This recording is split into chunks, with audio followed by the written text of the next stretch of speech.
Azad Samaj party के राष्ट्रीय अध्यक्ष और नगीना लोकसभा सांसद चंद्रशेखर आजाद ने मायावती की तरफ से दिल्ली के 35 लोधी स्ट्रीट स्थित सरकारी बंगला खाली करने पर प्रतिक्रिया दी है।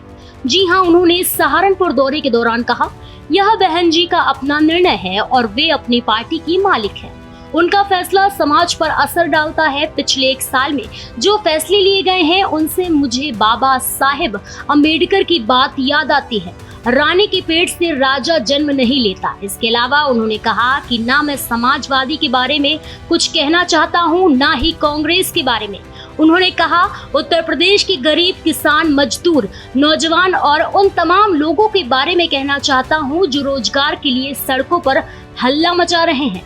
आसपा नेता ने कहा, एजुकेशन सिस्टम की कमर तोड़ दी गई है, हेल्थ सिस्टम की कमर तोड़ दी गई है और कानून व्यवस्था कहीं नहीं है। महंगाई ने आम आदमी को रोने के लिए मजबूर कर दिया। मैं तो बस यही चिंता कर रहा हूं कि इस तकलीफ को कैसे दूर किया जाए। आसपा नेता ने कहा कि भरोसा करो, जनता ही मालिक होती है।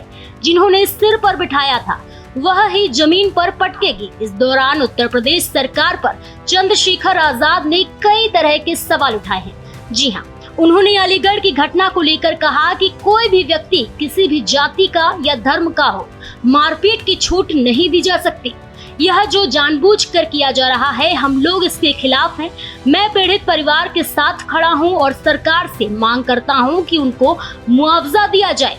आपको बता दें कि मायावती को लेकर जो चंद्रशेखर आजाद द्वारा यह बयान दिया गया है, यह बयान मायावती के हाल के निर्णयों, खासकर उनके भतीजे आकाश आनंद को पार्टी के राष्ट्रीय समन्वयक पद से हटाने और उनकी राजनीतिक रणनीति पर अप्रत्यक्ष रूप से सवाल उठाता है। यह उनके और मायावती के बीच लंबे समय से चले आ रहे वैचारिक और राजनीतिक मतभेदों को भी दर्शाता है, जहां चंद्रशेखर खुद को काशीराम की विरासत के सच्चे उत्तराधिकारी के रूप में पेश करते हैं।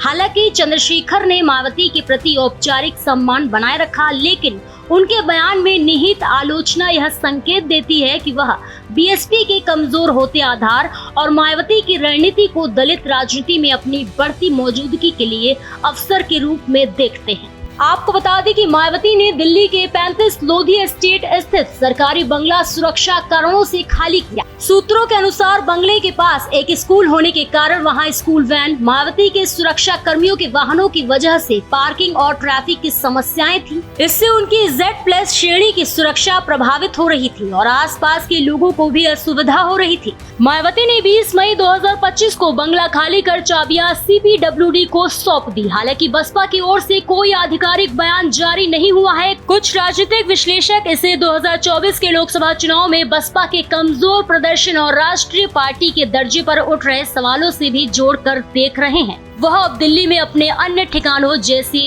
त्यागराज मार्ग स्थित बंगला नंबर 3 या लखनऊ में अपने आवास पर रह सकती है।